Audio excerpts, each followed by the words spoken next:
बोले शंकर भगवान की जय। श्री परमात्मने नमः। गुरु ब्रह्मा गुरु विष्णु गुरुदेवो महेश्वर गुरु साक्षात् परब्रह्म तस्मै श्री गुरुवे नमः। कर्पूरगौरं करुणावतारं संसार सारं भुजगेन्द्रहारं सदा वसन्तं हृदयारविन्दे भवं भवानी सहितं नमामि। भवं भवानी सहितं नमामि। हरे कृष्णा कृष्णा कृष्णा हरे हरे, हरे राम राम राम हरे हरे। श्री शिव महापुराण की कथा, जिसको गत आज 20 दिनों से आप लोग श्रवण कर रहे हैं। श्रावण मास के पवित्र मास के अंदर में इस कथा को पश्चिम बिहार क्षेत्र श्री शक्ति मंदिर के अंदर में श्रवण किया जा रहा है, जिसका आज 21वां दिवस है। इस 21वें दिन के अंदर में भगवान शंकर की 12 ज्योतिर्लिंगों की कथा को जो गत आप अभी श्रवण करते आ रहे हैं, उसी क्रम में आगे के ज्योतिर्लिंगों की कथा को आप और हम सब लोग मिलकर श्रवण करेंगे। कल की कथा के अंदर में मैंने भगवान शंकर के कुछ ज्योतिर्लिंगों की कथा सुनाई थी, जिसमें भगवान शंकर की काशी विश्वनाथ महादेव की सुनाया था, जिसमें नारद जी ने पूजन कराकर वो लोक भक्त के एक भक्त जो बहुत कल्पों से भगवान शंकर की आराधना कर रहा था, उसके निमित्तार्थ भगवती द्वारा इच्छित उस गृह को उन्होंने प्रदान किया। कल मैंने आपको और कथा के अंदर में भगवान शंकर के एक और ज्योतिर्लिंग की कथा को सुनाया था, जिसका नाम भीमा शंकर था, जिसमें आप लोगों ने देखा कि ब्रह्मा जी के वर मिलने के बावजूद उसने भगवान से ही वैर किया और फलस्वरूप मृत्यु को प्राप्त हुआ। आप लोगों ने भगवान शंकर के और ज्योतिर्लिंग की भी कथा को सुना, जिसमें रामेश्वरम जी की कथा को भी आप लोगों ने ध्यानपूर्वक श्रवण किया। उन्हीं ज्योतिर्लिंगों की कथा के क्रम में अब कितने ज्योतिर्लिंग बाकी हैं? तीन बाकी है। 3 ज्योतिर्लिंग बाकी हैं। 9 में आप लोगों को सुना चुके हैं। यहाँ पर मैं सूत जी से सोनक आदि ऋषियों ने पूछा कि प्रभु, इन ज्योतिर्लिंगों की कथा के बाद में कृपा करके अब आगे जो और भगवान शंकर की ज्योतिर्लिंग है, उनकी कथाओं को आप सुनाएं। तो कहने लगे कि एक बार एक ऋषि हुए हैं जिनका नाम है गौतम। भगवान शंकर के अनन्य भक्त गौतम ऋषि हुए हैं, जिनकी पत्नी थी अहिल्या। एक दिन वो गौतम ऋषि दक्षिण दिशा की ओर एक निर्जन वन के अंदर में पहुँचे। तो वहाँ पर में उन्होंने क्या देखा कि उस वन के अंदर में सब कुछ तो व्याप्त था, लेकिन जल नहीं था। वहाँ पर में बहुत कल्पों से वर्षा नहीं हो रही थी। उनकी ऐसी करुण स्थिति को देखकर गौतम मुनि ने वहाँ पर वरुण देवता का 6 माह तक तपस्या किया। जब 6 माह तक उन्होंने तपस्या किया, तो वरुण देव उनके तप के ऊपर प्रसन्न होकर उन्होंने दर्शन दिया। तो जब उन्हें दर्शन दिया तो उन्होंने पूछा कि महात्मन, आपने मेरी तपस्या क्यों की है? तो उन्होंने कहा कि इस निर्जन वन के अंदर में, जहाँ पर में नाना प्रकार के जीवात्माओं का वास है, ये जल के बगैर अकालग्रस्त हो रहे हैं। तो इस बात को सुनकर वरुण देवता ने कहा कि महात्मन, इन जीवात्माओं के कर्म ऐसे हैं, कर्म के अनुसार इन्हें जल और अन्न की प्राप्ति होती है। इनके कर्म ऐसे हैं, इस वजह से इन्हें जल नहीं मिल रहा है। उन्होंने कहा कि देखो, कर्म उनके भले ही ऐसे क्यों ना हो, लेकिन शास्त्रों में वर्णन है कि साधना और तप के बल पर कुछ भी हो सकता है। तो यहाँ पर में उन्होंने कहा कि ऋषि श्रेष्ठ, आपके वचन बिल्कुल सत्य हैं। साधना और तप के बल पर कुछ भी हो सकता है।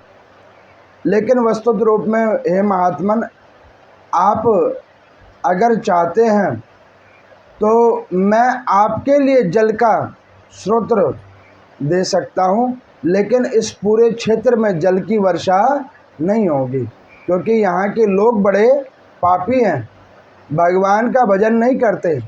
अप्रत्यक्ष रूप से भगवान को दिखाते हैं कि हम भगवान का भजन कर रहे हैं, नाम संकीर्तन कर रहे हैं, लेकिन भावनिष्ठा रूप से भगवान का भजन ये लोग नहीं करते। तो गौतम ऋषि ने कहा कि ठीक है। अब उन्होंने कहा कि महात्मन, आप एक काम करें कि अपने ही कुटिया के आगे एक गड्ढा खोद दें, उस गड्ढे के अंदर में मैं प्रवेश कर दूंगा और वो गड्ढे का जल कभी भी नहीं सूखेगा। गौतम ऋषि जी ने अपने शिष्यों को कहा और शिष्यों ने बिल्कुल आश्रम के निकटतम स्थान पर में एक गड्ढा खोद दिया और उस गड्ढे का अंदर में जल की प्रविष्टि हुई। और जब जल की प्रविष्टि हुई तो उस क्षेत्र के अंदर में और लोग भी आकर बसने लगे। गौतम ऋषि ने जन कल्याण के लिए, परमार्थ के लिए वरुण देवता को उस गड्ढे के अंदर में आवाहन करके वहाँ पे संरक्षित करा। उनकी अति धर्मात्मा पतिव्रता नारी अहिल्या देवी थी, उनकी स्त्री। एक दिन वो जल लेने के लिए उस गड्ढे पे पहुँची तो और सारी ऋषि पत्नियों ने अहिल्या जी को देखकर मन में द्वेष किया कि मेरे भी पति, सारे ऋषि हैं, तपस्वी हैं, लेकिन इसका पति कुछ अलग है, जिसके तप के अधीन वरुण है, ये जल उसके अधीन है। उन्होंने अहिल्या जी को नाना प्रकार की वार्ताएं कहीं, लेकिन उन अहिल्या जी ने कोई उत्तर नहीं दिया। मान के चलो कि किसी समाज में कोई परमार्थ के लिए कोई कार्य करें और दूसरा जाकर उसमें ज़्यादा नियम कानून चलाने लग जाए। जैसे कि कल हुआ हमारे साथ कि मंदिर में बाहर में टोटी लगी हुई है, पानी की टोटी लगी हुई है, तो उस पानी की टोटी को कोई निकाल के ही लेके चला गया। अब उस लोहे की टोटी में उसे 5 रुपये से ज़्यादा कुछ मिला नहीं होगा, लेकिन बुद्धि जो भ्रष्ट है तो क्या करे। मैंने सोचा कि चलो परमार्थ के नाम पे ये भी सही है। अब वो जो चोर चोरी करके ले गया होगा, उसने ये नहीं सोचा कि टोटी किसकी चोरी करके जा रहे हो, भगवान की। ये एक टोटी पता नहीं कितनी टोटियों के बराबर निकालेगा। लेकिन विचार की बात है, लोग परमार्थ के कार्यों में भी ये नहीं सोचते कि हम क्या कर रहे हैं। बाद में जब उन्हें भोगना पड़ता है तब वो कहते हैं कि हमने तो कभी जीवन में कोई पाप कर्म नहीं किया, लेकिन ये फल कैसे भोगना पड़ रहा है। तो पाप कर्म किया है जब भी फल भोग रहे हो। जो लोग ये कहते हैं ना कि हमने जीवन में कोई पाप कर्म नहीं किया और फिर भी बहुत दुखी हैं, ये कथा उनके लिए है कि भैया पाप कर्म किया है जब ही फल मिल रहा है। ऐसे भगवान को शौक नहीं है कि आपको अनावश्यक आपके कर्मों की सजा दें। अब यहाँ पर मैं उस ऋषि पत्नियों के मन में द्वेष आया कि ये गौतम ऋषि इतने तेजस्वी हैं कि इन्होंने अपने लिए ही खड्डा खुदवाकर यहाँ पे वरुण आदि का आवाहन कर रखा है। अब उन्होंने कहा कि इन ऋषि के पीछे और ऋषियों ने मन बनाया कि हम भी वरुण की आराधना करेंगे। सब ऋषियों ने वरुण की आराधना की, लेकिन फल किसी को नहीं मिला। क्योंकि देखो, मैं आपको कई बार कहता हूँ, पूजा तो हर लोग करते हैं, लेकिन पूजा का फल उसी को मिलता है जो जन कल्याण के लिए करे, उस पूजा को सदुपयोग करे, उसी को केवल फल मिलता है। जो स्वार्थ को लेकर पूजा करे, कभी उसको उसका फल नहीं मिलता। अब इससे और उन लोगों में द्वेष उत्पन्न हो गया, तो उन्होंने फिर गणेश जी की एक साथ मिलकर आराधना की। बहुत कल्पों तक गणेश भगवान प्रकट हुए। उन्होंने कहा कि हे ऋषियों, तुमने मेरी आराधना क्यों की है? तो उन्होंने कहा कि महात्मन, हमारे इस क्षेत्र में एक गौतम ऋषि हैं जिन्होंने अपने तप के बल पर एक गड्ढे के अंदर में वरुण को स्थापित कर रखा है। हम चाहते हैं कि ये गौतम ऋषि यहाँ से चला जाए, चाहे इसके ऊपर कोई कलंक लगे, चाहे कुछ हो, ये यहाँ से चला जाए और उस गड्ढे का जो जल है वो हमें सबको मिल जाए। गणेश भगवान ने कहा कि देखो, तुम लोग हो ऋषि, ऋषि होने के बाद ऐसी द्वेष वाली बातें करते हो, ये उत्तम वार्ता नहीं है। तुमने मेरी आराधना तो की है, लेकिन उसका भाव तुम्हारा शुद्ध नहीं है। वो ऋषि तुम्हारा क्या लेता है? उस गड्ढे से जो पानी तुम लोग भी लाते हो। उन्होंने कहा कि नहीं महात्मन, अगर आप हमारी तपस्या से प्रसन्न हैं तो कोई ऐसा कर्म करें जिससे ये गौतम ऋषि यहाँ से चले जाएं। गणेश जी ने कहा कि देखो, इसका बड़ा बुरा परिणाम भी हो सकता है, क्योंकि अभी तक कथा में मैंने आपको बताया ना कि हमारे सनातन धर्म में ऐसे अमित तेजस्वी संत हुए हैं जो इच्छा शक्ति से अगर नारायण को प्रकट कर सकते हैं तो क्रोध में आने पे हाल भस्म भी कर दिया करते हैं। ये उनके अधीन है। अब गणेश जी ने कहा कि देखो, मैं तुम्हारे लिए, अब तुमने मेरी तपस्या की है, फल तो दूंगा, लेकिन ये ध्यान करके रखना, अगर गौतम ऋषि को पता लगा तो फिर तुम सब लोगों को उसका दंड भोगना पड़ेगा। उन्होंने कहा कि चलो जो होगा सो होगा, लेकिन अभी आप कुछ करो ऐसा। तो गौतम ऋषि जी ने एक खेती कर रखी थी, जौ की खेती। वो जौ लेते, रोज भगवान शंकर से ऊपर में उसको चढ़ाते, पार्थिव शिवलिंग बनाकर जौ चढ़ाया जाता है पार्थिव शिवलिंग के ऊपर। लेकिन मैं देखता हूँ मंदिर में कई कथाकारों की कथा को सुनकर कनक ले लो, जौ ले लो, काली माँ की दाल, मूंग की दाल, मसूर की दाल, चने की दाल और पता नहीं कौन कौन सी दाल, और जो जिसने जो बताया वो बस चढ़ा दो, चाहे उसका फल हो ना हो। ऐसे का कोई लाभ नहीं है। चढ़ाओ, नियम से चढ़ाओ, जिसका विधान हो, और जिसका विधान ना हो तो देखा देख मत करो, पता है नहीं, और ऐसा कर्म करोगे तो कोई समस्या ही ना हो जाए, जैसे इन ऋषियों के साथ हो गई। अब उन ऋषियों ने क्या किया, गणेश जी से वरदान ले लिया।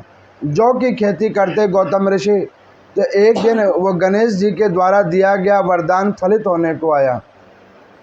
एक आयुवान गऊ वो उनकी जौ की खेती को नष्ट करने के लिए गई। अब गौतम ऋषि जी ना तो वहाँ गए और ना उन्होंने कुछ किया। एक तिनके को लेकर गऊ को निवेदन किया कि आप इस खेत से बाहर निकल जाएं, और गऊ ने वहीं पे शरीर को त्याग कर दिया। उन ऋषियों ने देखा कि भाई गौतम के द्वारा ये गऊ मर गई, इसको गौ हत्या का दोष लगा है। गौ हत्या दोष बहुत बड़ा दोष है, महापाप है।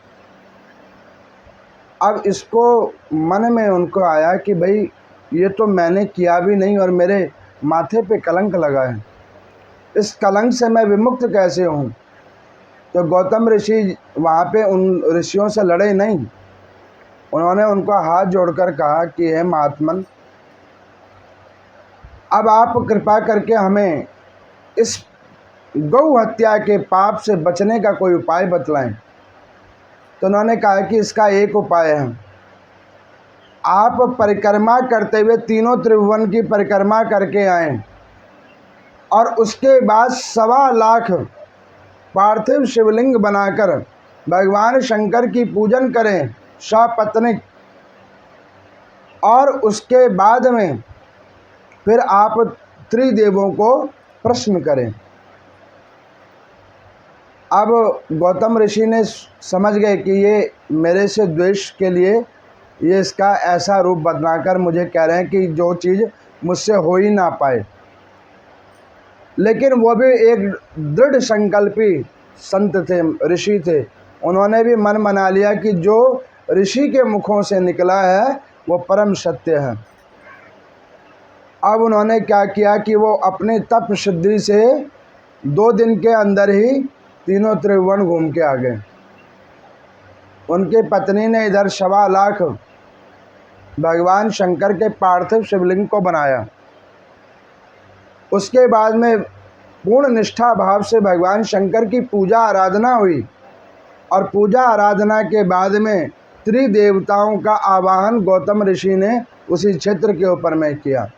वहाँ पर में ब्रह्मा, विष्णु, महेश तीनों देवता एक साथ प्रकट हुए। उन्होंने कहा कि महात्मन, इन ऋषियों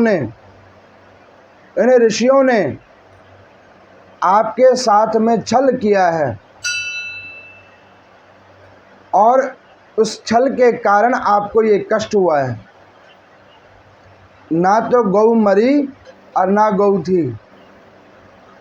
तो उन गौतम ऋषि ने कहा कि प्रभु कोई बात नहीं, उन्होंने छल किया लेकिन उस छल के बहाने आप त्रिदेवों के दर्शन तो हुए, पार्थिव शिवलिंग की पूजा तो हुई। इसको सुनकर वो त्रिदेव प्रसन्न हुए।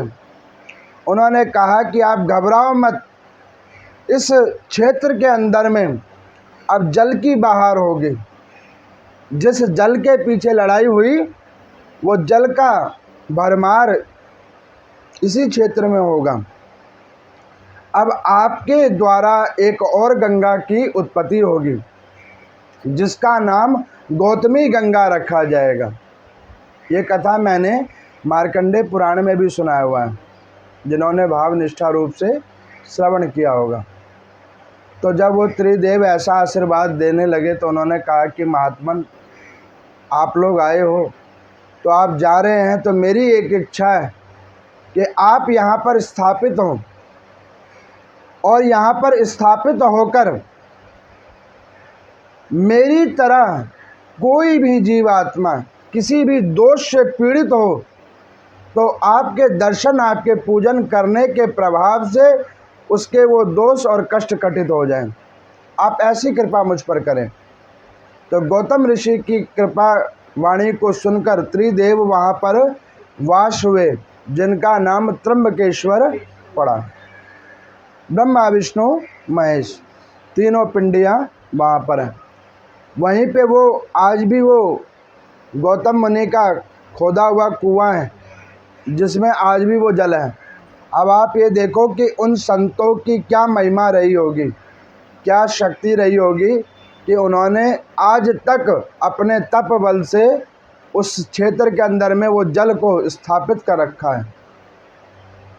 हमारे सनातन धर्म में इन संतों, ऋषियों, मुनियों की बड़ी शक्ति है, अथाह शक्ति है। उनके वेद, तप आदियों के बल पर वो कुछ भी सिद्ध कर सकते हैं। अब यहाँ पर में सूजी कहते हैं कि इस प्रकार से है शौनक आदि ऋषियों त्र्यंबकेश्वर महादेव की स्थापना हुई। उन्होंने कहा कि प्रभु अब इसके बाद में भगवान शंकर की और किस ज्योतिर्लिंग की स्थापना हुई, कृपा करके हमें वो कथा को सुनाएं। उन्होंने कहा कि देखो, इसी कल्प के अंदर में पश्चिम देश के अंदर में एक दारुक नाम का राक्षस था जिसकी पत्नी थी दारुकी। उन दोनों ने माँ भगवती अम्बा का बहुत भजन किया था और माँ भगवती पार्वती ने उन्हें आशीर्वाद दिया था कि तुम जब चाहे, जैसे चाहे अपने बल के प्रयोग से अपने कुल का कल्याण कर सकते हो। मैंने पीछे कथा में बतलाया था ना कि भगवान शंकर की पूजा मंदिर में भी होती है और शमशान घाट में भी होती है। ऐसे ही देवी की पूजा मंदिर में भी होती है और मरघट में भी होती है, काली रूप में देखकर। माता कृपा दोनों पर कृपा करती हैं और पिताजी भी कृपा दोनों पर करते हैं, बशर्ते कल्याण उसी का होता है जो पूर्ण निष्ठा से जन कल्याण का हित लेकर भगवान की पूजा करता है। जहाँ पर किसी की अनिष्टता के लिए पूजा किया जाए तो वो कभी भी पूजा फलित नहीं होता। अब उस दारुक और दारुकी को माँ अंबिका का वो वरदान था, लेकिन वरदान तो ले लिया, लेकिन उसने वरदान का दुरुपयोग करना शुरू कर दिया। वो सर्वसाधारण जीव आत्माओं को दुखी करने लगा, उनको मारने लगा, उनका भक्षण करने लगा। उसके और जो मित्रगण थे और राक्षस थे वो और अत्याचारी हो गए उस दारुक की बल के ऊपर में। तो उस क्षेत्र में एक ऋषि हुए जिनका नाम था औरव ऋषि। वो औरव ऋषि के पास में वो वैष्णव जन गए और हाथ जोड़कर उन्होंने कहा कि प्रभु आप कृपा करके इस दारुक नाम वाले दानव से हमारी रक्षा करो। ये दोनों पति पत्नी मिलकर ये निर्मम जो किसी प्रकार का बोध नहीं रखते उन जीवात्माओं के ऊपर ये अत्याचार करते हैं।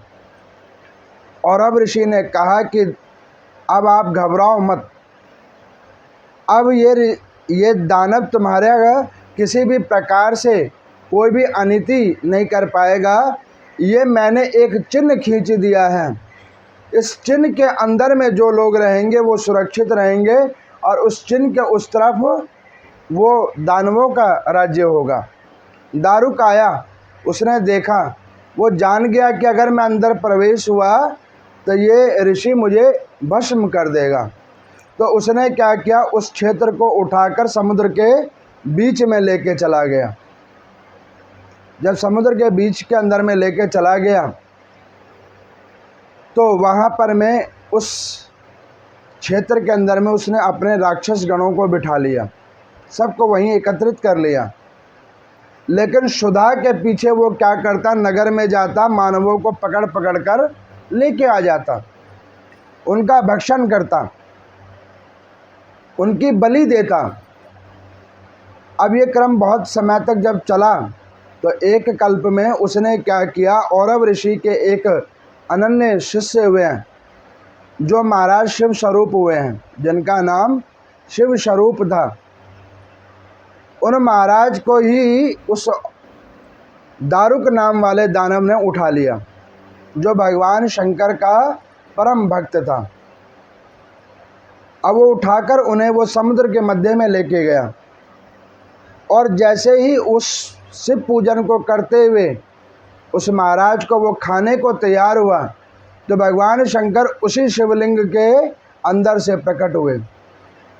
तो भगवान शंकर ने त्रिशूल उठाया और दारुक के जैसे ही कंठ पे प्रहार करना चाहा तो वहीं पे भगवती भी प्रकट हुई, उन्होंने त्रिशूल को पकड़ लिया। तो भगवान शंकर ने कहा कि देवी ये तुमने क्या किया, ये पापी है, इसने पाप कर्म किया है, लोगों को बहुत ज़्यादा दुखी किया है, इसे इसका दंड मिलना चाहिए, आपने मेरा हाथ इस प्रकार क्यों रोक लिया। तो भगवती ने कहा कि प्रभु ये मेरा भक्त है, इसको मैंने वरदान दिया है कि जब ये किसी ऐसी आपातकालीन स्थिति में पहुंच जाएगा तो मैं इसकी रक्षा करने के लिए तत्क्षण खड़ी होंगी। भगवान शंकर ने कहा कि ये दारुक तो बड़ी गंभीर बीमारी है, घर के अंदर ही लड़ाई शुरू करवा दी। अब इधर ये पापी है, उधर भगवती ने इसे आशीर्वाद दिया है, अब क्या करें।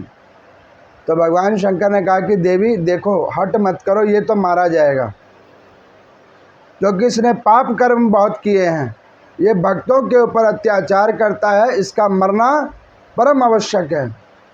भगवती ने कहा कि प्रभु मुझे भी आपके चरणों की सौगंध है, मैंने इसे वरदान दिया है, अब आप बताओ करना क्या है। भगवान शंकर ने कहा कि अब ये तो बड़ी समस्या हो गई, इधर पत्नी खड़ी है, उधर वो दुष्ट खड़ा है, क्या करें।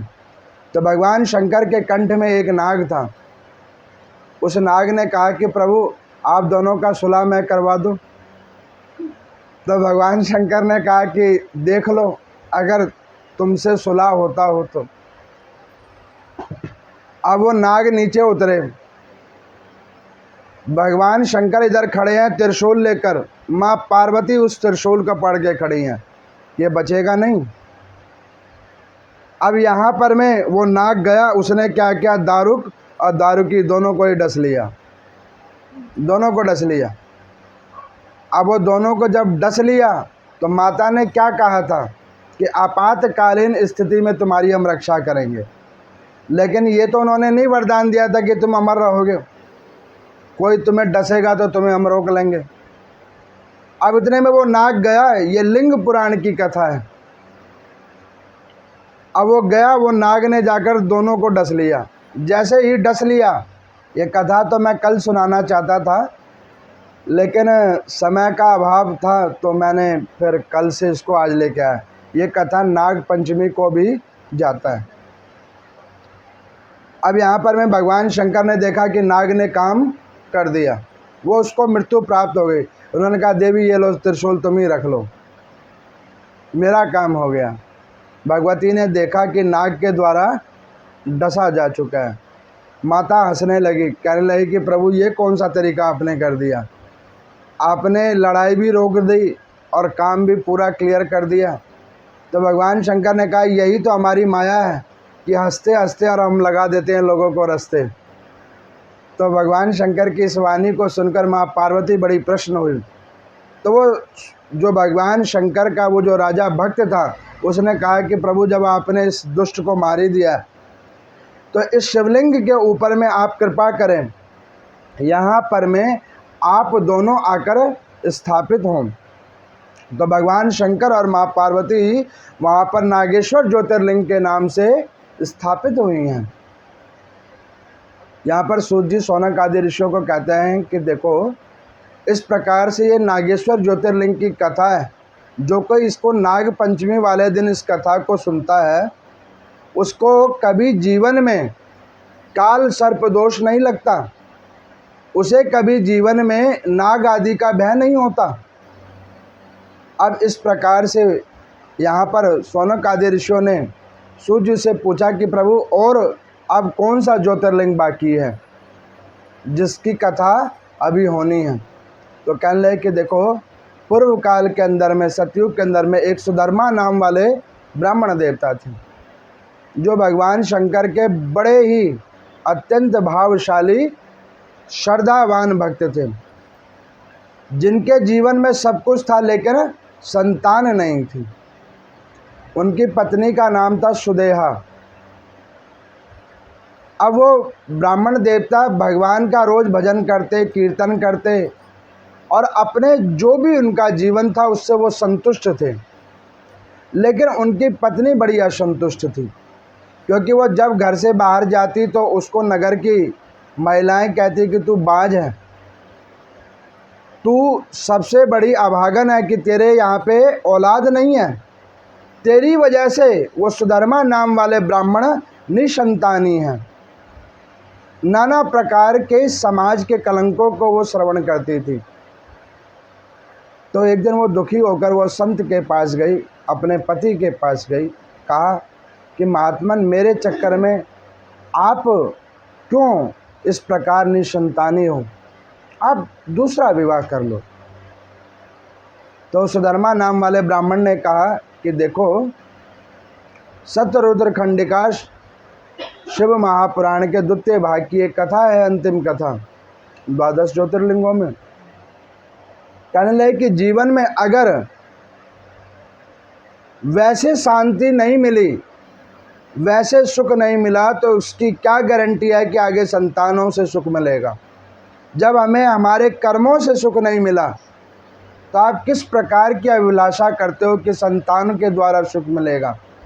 मेरे को पीछे एक माताजी कहती कि पंडित जी मेरे घर में बड़ी समस्या है। मैं क्या समस्या? कि हमारे घर में मेरे विचार मेरे बहू से नहीं मिलते हैं, तो ये समस्या ठीक कैसे होगी, इसका कोई उपाय हो। मैंने कहा उनको कि देखो आपकी कितनी आयु है? तो उन्होंने कहा कि मेरी आयु लगभग 55 साल की है। मैं क्या आपकी बहू की कितनी आयु है? कह रही वो लगभग 31 साल की होगी।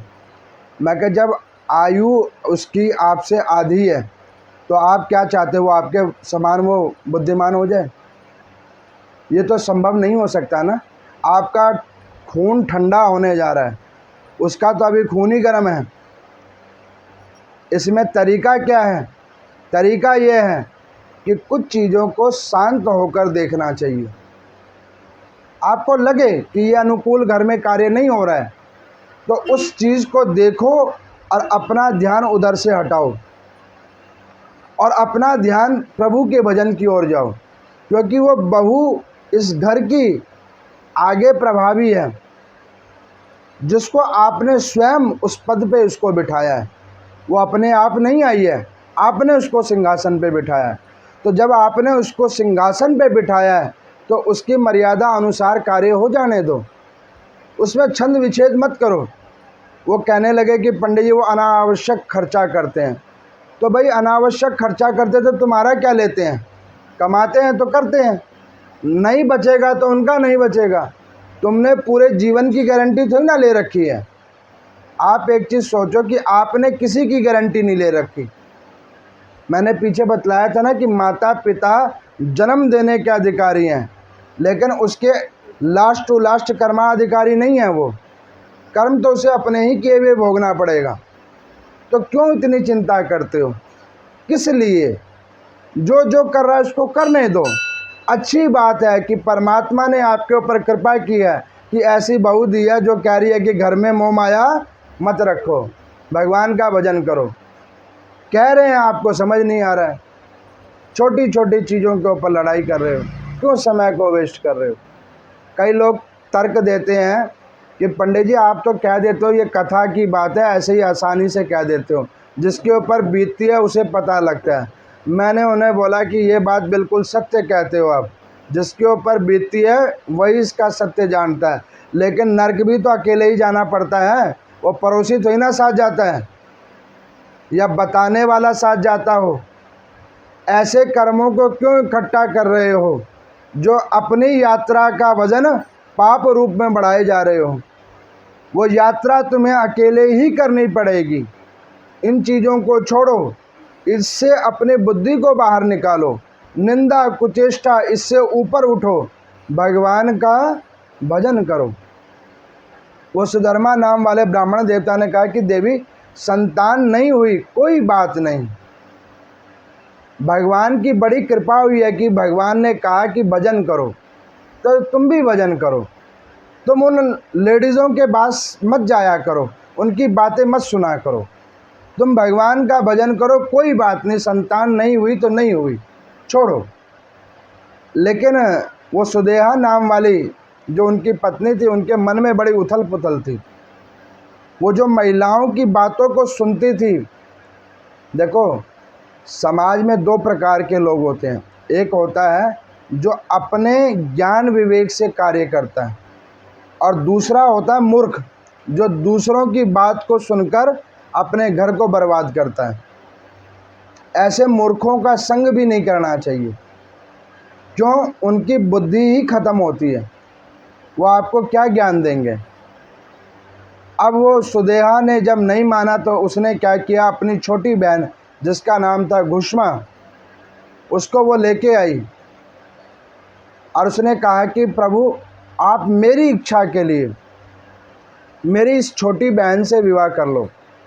वो ब्राह्मण देवता कहने लगे कि देखो तुम ये क्या कर रही हो, तुम्हारी छोटी बहन, उससे मैं क्यों विवाह करूं?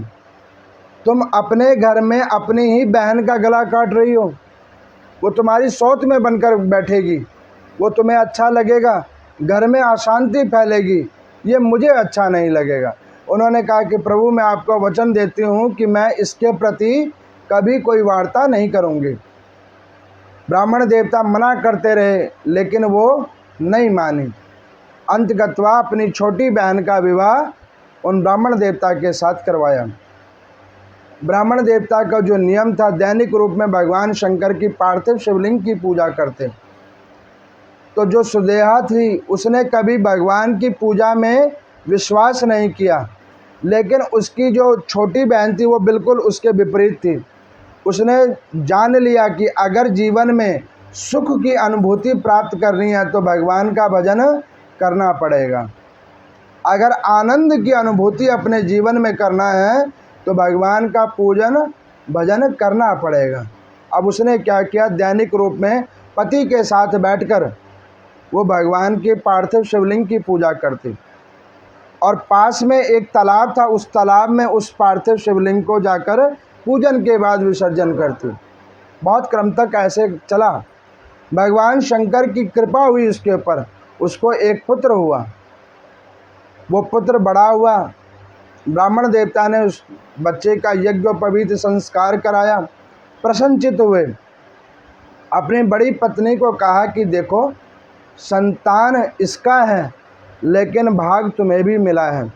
दोनों बहनें प्रेम पूर्वक इस बच्चे का लालन पोषण करो। लेकिन सुदेहा के मन में भाव विपरीत हो गया। उसने सोचा कि ये बच्चा जो मुझे नहीं हुआ वो मेरी बहन को हो गया। लगता है पंडित जी का भाव मेरे से कम और मेरी बहन से ज़्यादा हो गया। लेकिन उसने ये नहीं सोचा कि ब्राह्मण देवता ने कहा था कि प्रभु का भजन करो, उससे तुम्हारे भी सारे कार्य पूर्ण रूप से उसी प्रकार निष्ठावान होंगे जिस प्रकार तुम्हारी बहन के हुए हैं। लेकिन कभी तुमने उनकी बात नहीं मानी और आज जब उसको प्रभु का कृपा मिला है तो उससे तुम्हें द्वेष हो रही है।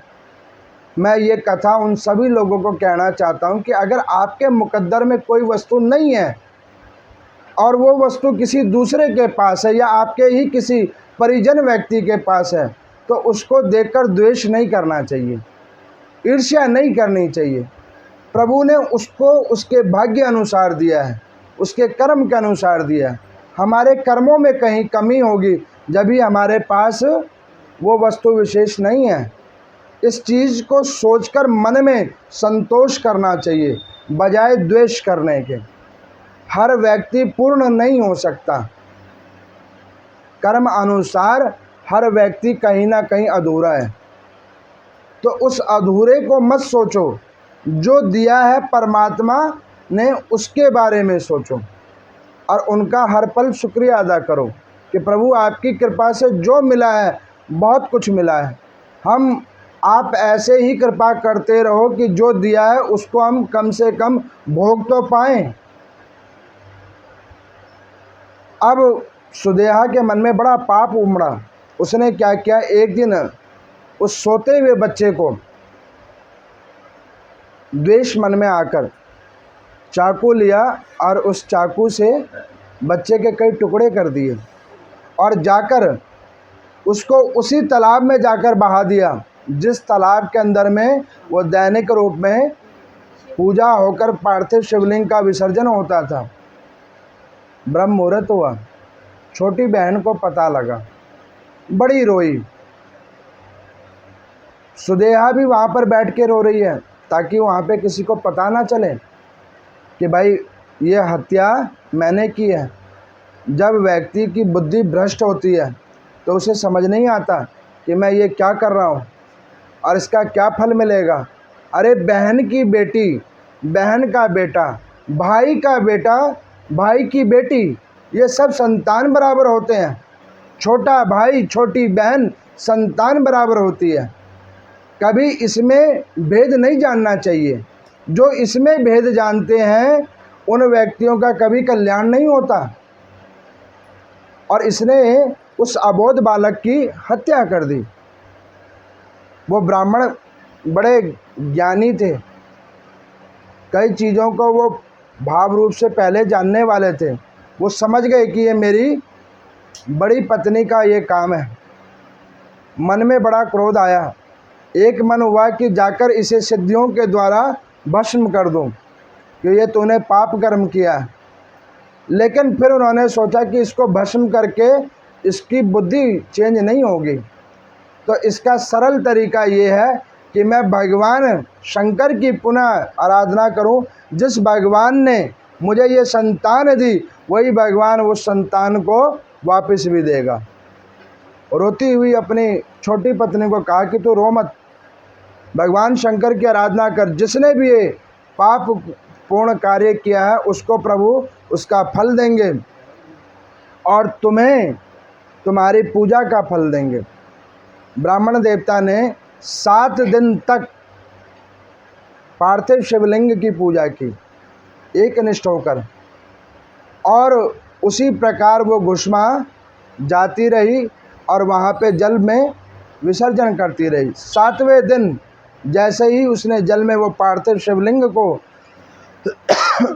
जाकर विसर्जन किया, तो जैसे ही वो कर घूमी तो वो उसका बेटा भागता हुआ अपनी माँ की साड़ी के आंचल को पकड़कर खड़ा हो गया। कहने लगा कि माँ, मैं बड़ी गहरी नींद में सोया था और मैं अब तक सोच रहा था कि तू मुझे उठाने क्यों नहीं आई है। अब इस बात को सुनकर वो सुधर्मा नाम वाले ब्राह्मण आए। उन्होंने कहा कि बेटा, जिस नींद से तुम सोए थे, भगवान करे कोई इस नींद से ना सोए, तुम चिरंजीवी हो। भगवान शंकर वहाँ पर प्रकट हुए। भगवान शंकर ने उसी वक्त त्रिशूल को उठाया और सुदेहा को मारने के लिए प्रभु उद्गत हुए, लेकिन वो घुष्मा नाम वाली जो वो ब्राह्मण की स्त्री थी, उन्होंने भगवान शंकर के चरण पकड़ लिए। कहने लगे कि प्रभु, इसमें ज्ञान की कमी है, इसीलिए इसने अविवेकपूर्ण कार्य किया है। मेरी बड़ी बहन है, इसे आप क्षमा कर दीजिए। उसके दीन वचन को सुनकर भगवान शंकर ने उसे छोड़ दिया। ब्राह्मण देवता को पूछा कि महात्मन, आपको मुझसे क्या चाहिए? तो उन्होंने कहा कि प्रभु, जो भी कोई पृथ्वी लोक के ऊपर में काल के द्वार पे जो आ पहुँचे और उसको जब कोई रास्ता नज़र ना आए, उस समय में जो कोई इस शिवलिंग की जो कोई पूजा करे उसके ऊपर में महाकाल की कृपा हो। तो भगवान शंकर का वहाँ पर एक और ज्योतिर्लिंग हुआ है जिसका नाम कृष्णेश्वर महादेव हुआ है। प्रभु वहाँ पर स्थापित हुए हैं। सूत जी यहाँ पर कहते हैं कि हे शौनक आदि ऋषियों, इस प्रकार से शिव महापुराण के सतरुद्र खंड की कथा यहीं पे संपन्न होती है, जिसमें मैंने आपको नाना प्रकार के क्या क्या सुनाई है बताओ पहले खंड में। उससे पहले हाँ, और अवतारों की कथा, भगवान शंकर की जो कृपा मूर्ति अवतार हुए हैं, इसकी कथा को यहाँ पे आप लोगों को मैंने सुनाया। जो कोई भाव निष्ठा रूप से ये सतरुद्र खंड की कथाओं को ध्यान पूर्वक इनको श्रवण करता है, उनके ऊपर भगवान शंकर की अति कृपा होती है।